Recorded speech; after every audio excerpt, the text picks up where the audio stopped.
Bonjour, donc on va continuer toujours dans le troisième chapitre, le métamorphisme et sa relation avec la tectonique des plaques. Donc on a étudié dans le cours les roches métamorphiques qu'on les trouve surtout dans les zones de montagne. Des roches métamorphiques ont des propriétés et des structures qui sont typiques. Donc on va voir les roches métamorphiques et leur type et aussi les caractéristiques de chacun d'eux. Donc on va étudier donc les propriétés des roches et le lien où se trouvent ces roches dans les zones de montagne. Donc pour cela, vous allez étudier trois types de roches d'abord pour comparer la structure. Donc vous avez le schiste qui est une roche ici, vous la voyez, donc c'est une roche qui est feuilletée, formée de plusieurs plans. Donc elle est aplatie, d'accord? Elle est facile à casser aussi, donc selon des plans appelés des plans de schistosité. Au microscope, on peut voir que cette roche elle est formée de plusieurs minéraux de petite taille. Mais vous voyez toujours qu'il y a une orientation de ces minéraux. Ça veut dire on voit qu'il y a des lignes dans la structure appelée des lignes de schistosité ou bien des plans de schistosité. Donc parmi les caractéristiques du schiste, donc elle est facile à cliver ou bien à casser. Elle a un aspect feuilleté formé de plusieurs feuilles et la structure est dite schistée ou bien la schistosité. Pour la deuxième roche que vous avez vue, c'est le mécaschiste. Un mécaschiste, c'est une roche aussi un aspect feuilleté, ça veut dire on voit qu'il y a des lignes ou bien des feuilles, mais ça apparaît plus dense, plus rigide par rapport au schiste. Sur le microscope aussi, on voit des minéraux de grande taille ou bien de moyenne taille par rapport au schiste, mais toujours il y a une orientation, ça veut dire vous voyez comme des lignes dans l'observation microscopique. On dit que le mécaschiste est une roche qui est solide, un aspect feuilleté et une structure aussi schistée, mais avec un début de foliation. Début de foliation, on voit ici dans la lame mince qu'il y a début de formation de quelques minéraux qui vont former des lits et ces lits de différentes couleurs. Donc vous avez le mica par exemple, le mica blanc, le mica noir, etc. La troisième roche, c'est le gneiss. Donc, pour le gneiss, c'est une roche qui est très rigide. On la voit ici dans cette photo. Donc, c'est une roche qui a une orientation toujours. Donc, elle est feuilletée. On voit des minéraux à l'œil nu. Ça veut dire que la taille des minéraux ici, elle est grande. Donc, elle est visible à l'œil nu. Avec plusieurs lignes sombres et des lignes claires. Donc, on parle ici de lits. Donc, il y en a plusieurs lits où la structure est dite foliée. La même chose au niveau de la lame mince, on voit la présence de plusieurs couches ou bien des lits sombres formés d'un minéral qui est sombre, le mica. Aussi, vous voyez le quartz qui va former un lit qui est clair. Donc, comme les caractéristiques, la structure du gneiss est une structure qui est foliée avec alternance de bandes sombres et de bandes claires. On peut ajouter que la roche elle est très dure, consolidée. Donc, les caractéristiques de ces roches métamorphiques. Donc, on a plusieurs types d'études. Donc, d'abord, on va étudier la composition chimique de ces roches. Pour le schiste, mécaschiste et le gneiss, on peut ajouter aussi l'argile comme roche sédimentaire. Donc, elles ont presque la même composition chimique avec une dominance de deux types de minéraux, de deux types d'éléments chimiques, c'est le silicate et l'alumine, le silicium et l'aluminium. Donc, on dit ici que les trois roches métamorphiques ont la même composition chimique. D'accord? On peut déduire ici que ces roches ont la même origine. Pour l'étude minéralogique, les trois roches n'ont pas la même composition minéralogique. Donc, on voit par exemple dans le schiste, il y a le quartz, le séricite et le chlorite.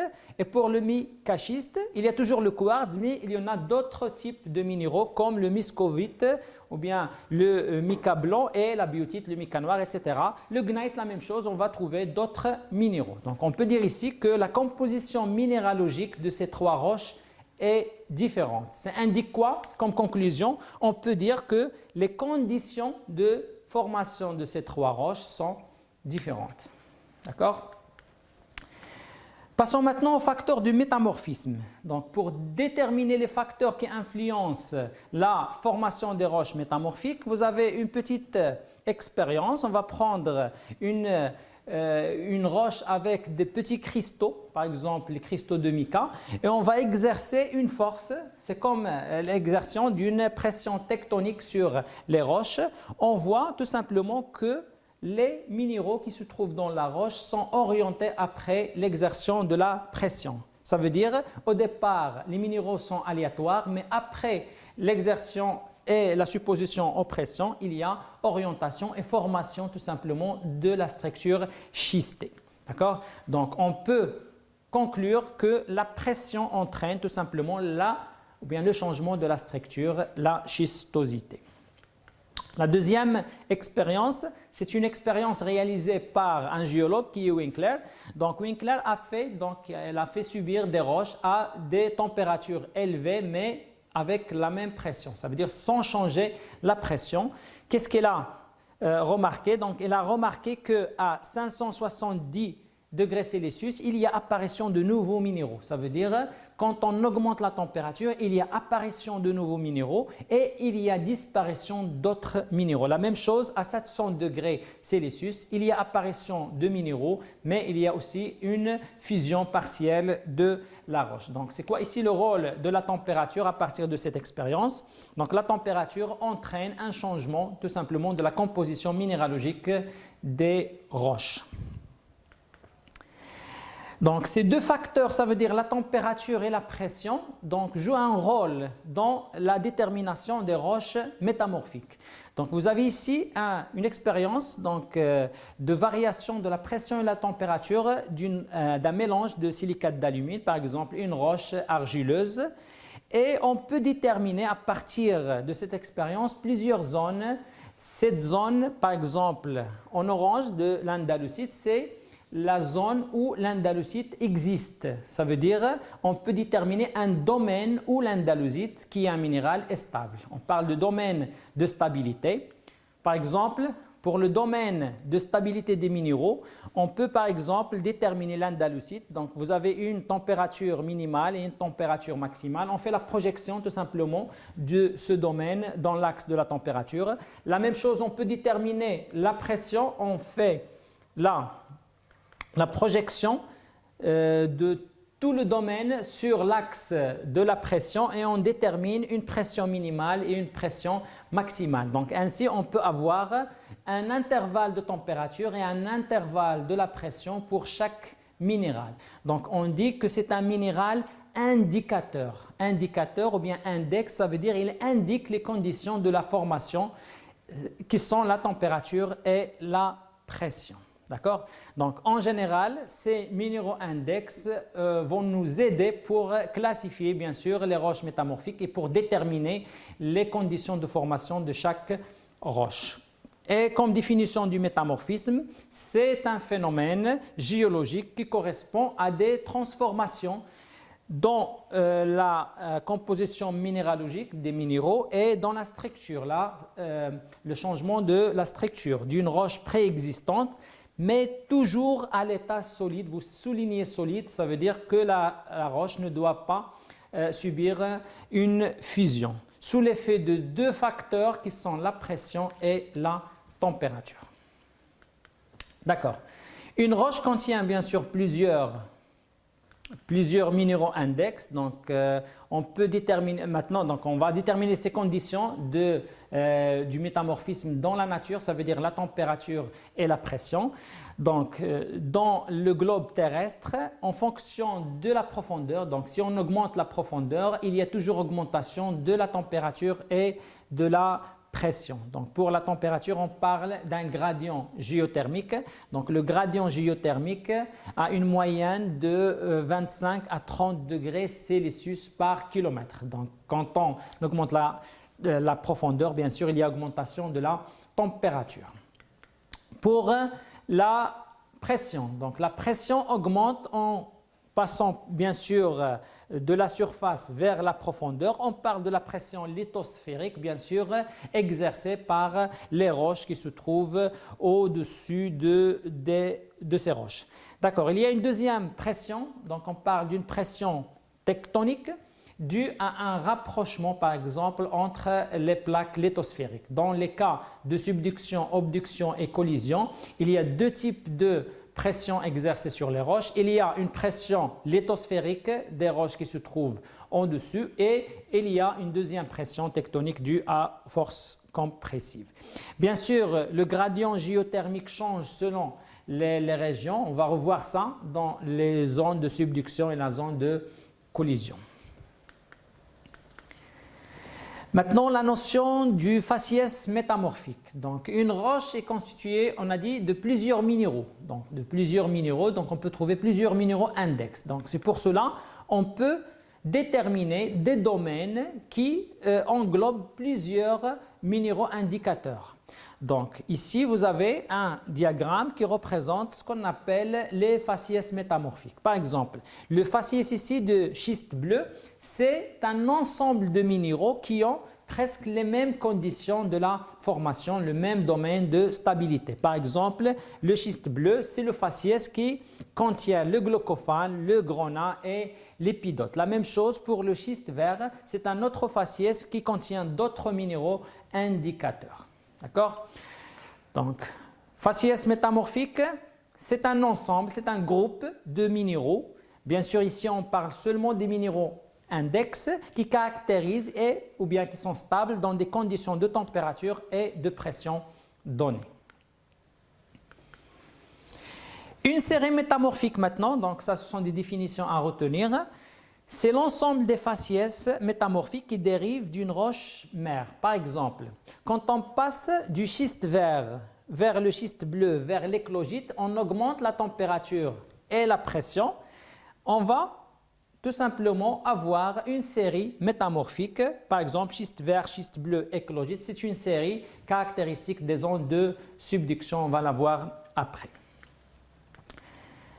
Maintenant, passons aux roches. Donc, une roche peut subir une augmentation de la température et de la pression sous l'effet de la profondeur ou bien des forces tectoniques, ce qui va engendrer la formation d'une séquence métamorphique. Je vous donne un exemple ici pour bien comprendre la séquence et vous faites la différence entre séquence et série métamorphique.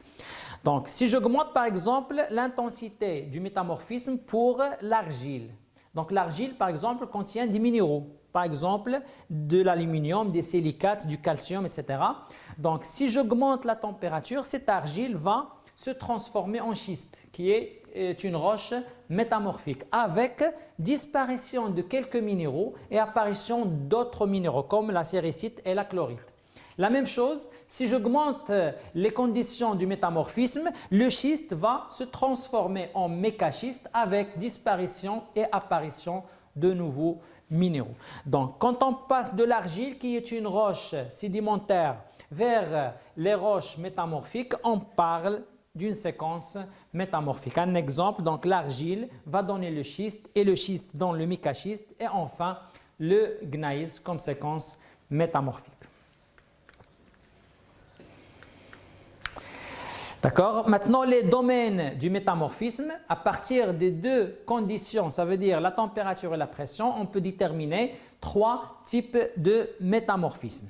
Donc, à partir de ce document, donc vous avez le premier type de métamorphisme où il y a augmentation de la température, mais avec une pression qui est faible. On parle d'un métamorphisme thermique. Il y a un autre terme pour le métamorphisme thermique, on parle aussi du métamorphisme de contact, c'est-à-dire basse pression et haute température. Le deuxième domaine, le deuxième type de métamorphisme, ici, on voit qu'il y a augmentation de la pression, une forte augmentation, mais une faible augmentation de la température. On parle d'un métamorphisme dynamique. D'accord? Donc, haute pression et basse température. Et au milieu, on trouve un domaine où il y a augmentation de la température et de la pression. Et le métamorphisme ici, il dit thermodynamique. dynamique. On parle aussi de métamorphisme régional. D'accord, on va le voir dans les régions de collision. D'accord. Dans les zones de subduction, maintenant on va chercher les types de métamorphisme et les types de roches métamorphiques qu'on va trouver dans cette zone. Donc la zone de subduction, il y a toujours une lithosphère océanique qui est enfouite, qui est subduite sous une lithosphère continentale. Cette lithosphère océanique contient des roches qui sont froides, ça veut dire c'est un plancher froid qui se trouvait dans l'océan. Mais à cause des forces de compression, les roches vont subir une très grande pression. Ça veut dire une augmentation de la pression avec une température faible due à l'anomalie thermique négative. On voit ici la transformation des roches, par exemple le gabbro, le basalte, en schiste vert, puis le schiste bleu et à la fin on trouve l'éclogite. Donc si on revient au diagramme des faciès métamorphiques, donc on passe du schiste bleu vers le schiste vert vers l'éclogite, il y a augmentation de la pression avec une augmentation modérée ou bien faible de la température. Donc, c'est un métamorphisme dynamique. Donc, ça, c'est le premier métamorphisme. Le deuxième type de métamorphisme, on le trouve à côté du magma formé. Donc, le magma forme des chambres appelées des plutons sous l'arc volcanique. Les roches qui sont avoisinantes de ce magma vont subir une élévation de la température, mais à basse pression, puisqu'on est proche de la surface. Donc, dans ce cas, ces roches vont subir un autre métamorphisme qui est thermique, ça veut dire une augmentation de la température et une basse pression. Donc, ici, dans la zone de subduction, vous pouvez trouver deux types de métamorphismes, notamment le métamorphisme dynamique, c'est appelé aussi un métamorphisme de subduction, on le trouve surtout dans les zones de subduction, sous l'action d'une haute pression et basse température. Et il y a une série métamorphique qui est très importante, que vous pouvez le trouver dans des exercices, c'est le schiste bleu qui se transforme en schiste vert, ensuite en éclogite. Le deuxième type de métamorphisme, ce n'est pas typique aux subductions, mais toujours on le trouve dans les régions où il y a une intrusion magmatique. Si vous avez une intrusion magmatique sous forme de pluton, les roches avoisinantes de ce magma vont subir un métamorphisme de contact ou bien un métamorphisme thermique appelé aussi, donc ça va former une auréole de métamorphisme. Passons maintenant aux zones de collision. Dans une zone de collision, la collision entre les deux croûtes continentales va donner tout simplement un épaississement de la croûte continentale, formation de la racine crustale. Et dans cette racine crustale, il y a une haute température et une haute pression.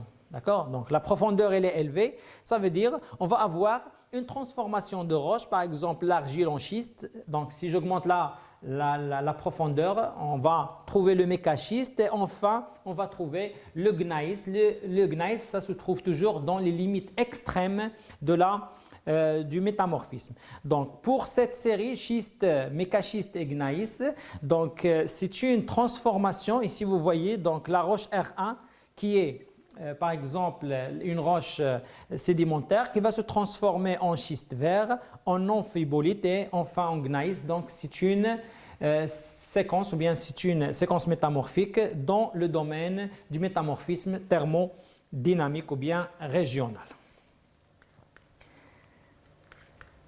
D'accord? Donc comme conclusion de ce chapitre, donc le métamorphisme c'est un phénomène très important qu'on le trouve dans les régions montagneuses. Ça change la structure et la composition minéralogique des roches préexistantes sous l'action toujours de la pression et de la température à l'état solide. Bien sûr, selon la tectonique, selon les contraintes et les types de rapprochement entre les plaques, on peut trouver plusieurs types de métamorphisme.